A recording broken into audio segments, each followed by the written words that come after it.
ঘূৰি আছোঁ গাঁৱে গাঁৱে।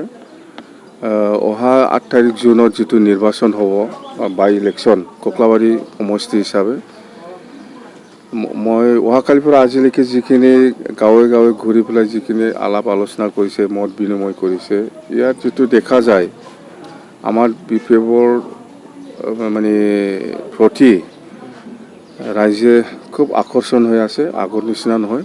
এইবাৰ ককলাবাৰী সমষ্টিত আমাৰ বিপ্লৱ দলে জিকিব আৰু প্ৰমোদ বড়োৱে এই 17 মাহ 18 মাহত কি ভুল কাম কৰিছে ৰাইজে নিজে কয়, চবেই জানি দেখোন, মই সুধিবই নালাগে। যেনিবা PMAY ঘৰৰ পৰা 1200, 700, 900, কাৰোবাৰ 1500, কাৰোবাৰ পৰা 2000 এনেকুৱা লোৱাটো যিসকলে দিব লগা হৈছে PMAY ঘৰৰ পইচা, তাৰমানে সেইটো 2011 চনত আমাৰ BTC আমাৰ শাসনৰ সময়ত ছাৰ্ভে হোৱা সেইবিলাক ঘৰ এডিশ্যনেল লিষ্ট সেইবিলাক আহিছে। এতিয়া এই PMAY যিবিলাক ঘৰ পোৱা আমাৰ গৰীব শ্ৰেণীৰ ৰাইজসকল আছে, ইহঁতে এতিয়া BCDC বা প্ৰমোদ বড়োক কোনোবা 2500, কোনোবা 750, কোনোবা 1200, এনেকুৱা কোনো ছিষ্টেম নাই, মুঠতে পইচা লৈহে ঘৰটো পাইছে। আৰু এতিয়া একটা কামটো মই কমপ্লেইন পাইছোঁ, জব কাৰ্ডটো গৰীবৰ পৰা চব লৈ গ'ল, ইহঁতৰ হাতত আছে। যেতিয়া কামটো JCB ডাম্পাৰ দি চব ট্ৰেক্টৰ দি কৰি আছে, মানুহ দি কৰা নাই। যেতিয়া বিল হ'ব 2000, 2500 এজন জব কাৰ্ডৰ আণ্ডাৰত, তেতিয়া ইহঁতে ডাইৰেক্ট জবৰদস্ত কৰি পেলাই পইচাটো ওলাব দিয়ে।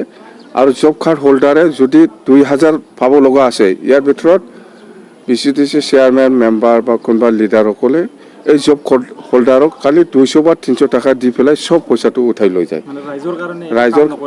ৰাইজৰ কাৰণে একো কাম কৰিব নাকি মানে আমি আজিলৈকে দেখিবলৈ পোৱা নাই।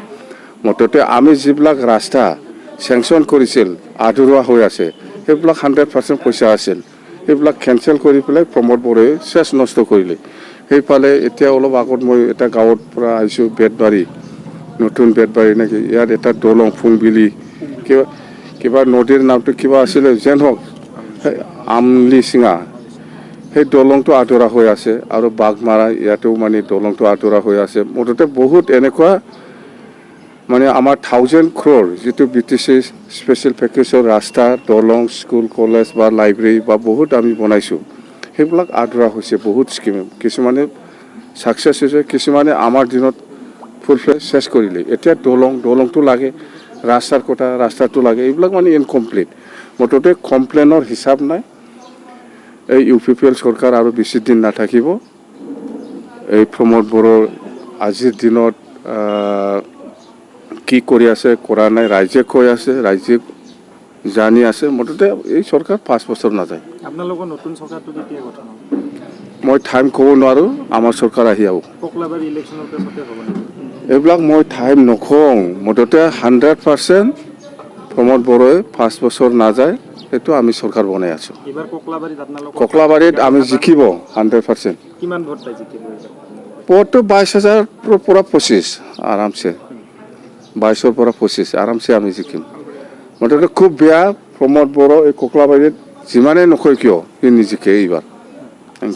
বাক্সাৰ হালবাৰীত এটা ঘটনা হৈছে, এপচুৰ ল'ৰাই এজন অসমীয়া কম্পিউটাৰ শিক্ষকক পিটিছে। তাৰমানে কি, এজন মানে বড়ো ছোৱালীৰ লগত চেলফি উঠিছিলে, ফটো উঠিছিলে। এপচুৱে সেইবিলাক কাম কৰাটো কিবা ভাল হ'ল নেকি? এইটোতো একদম কনডেম হ'ল। এইটোতো আমি ভাল হোৱা নাই, সেই কামটো কিয় কৰিব লাগে?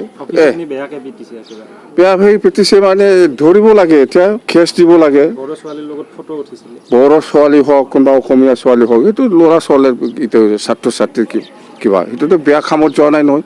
চেলফিটো মোৰ লগতো কৰে, প্ৰমোদ বড়োৰ লগত কিমান মানুহে চেলফি লৈছে, ইয়াক ধৰা নাই কিয়? ধৰি পেলাই মাৰা নাই কিয়? মোৰ লগতো মেলা চেলফি লৈছে, এইবিলাক কিয়? অফিচত এই এপছৰ কাম সেইটোৱে, আপোনালোকে নাজানেতো। এতিয়া চৰকাৰ BTC চৰকাৰটো FCA চলাই আছে, আপোনালোকে বুজি নাপায়। আমি কৈছোঁ আগৰ পৰাই, প্ৰমোদ বড়োৰ আবছুৰ প্ৰেচিডেণ্ট, সি যদি কাম কৰিব লাগে বড়ো জাতিৰ কাৰণেহে কাম কৰিব। কোনোবা অসমীয়া, কোনোবা বাঙালী, কোনোবা মুছলিম, কোনোবা নাথ যোগী, কোনোবা মদাহী, কোনোবা শৰণীয়া, কোনোবা বেংগলীৰ কাৰণে কাম নকৰে। আপোনালোকেহে ভাল পাই পেলাই জিকাই দিছে। মই বাৰে বাৰে কৈ আছোঁ প্ৰমোদ বড়ো হ'ল all Boro students union Boro জাতীয় ছাত্ৰ সন্থাৰ প্ৰেচিডেণ্ট সি যদি কাম কৰে বড়ো জাতিৰ কাৰণে কাম কৰিব কোনো দিন বেলেগ জাতিৰ কাৰণে কাম নকৰে ছাৰ আজি কি দেখা গ'ল ছাৰ যিহেতু উপ নিৰ্বাচনত বিশেষকৈ দেখিবলৈ পোৱা যায় যেনে যি ৰুলিং পাৰ্টি আছে সেইফালে মানে ৰিজাল্টটো যায় নাযায় এইবিলাক বেলেগতো যোৱা নাই এইবাৰ নাযায় আমাৰ ইয়াতে আহিব প্ৰমোদ বড়ো কি আপোনালোকে চিনি পোৱা নাই এতিয়া চৰকাৰ কোনে চলাই আছে UPPL চলোৱা নাই আবছু চলাই আছে মই নকওঁ এইবিলাক এইটো হ'ল বিজেপিক আউট কৰিব লাগে সেইটো কাৰণে আলোচনা কৰিবলৈ মোক মাতিছে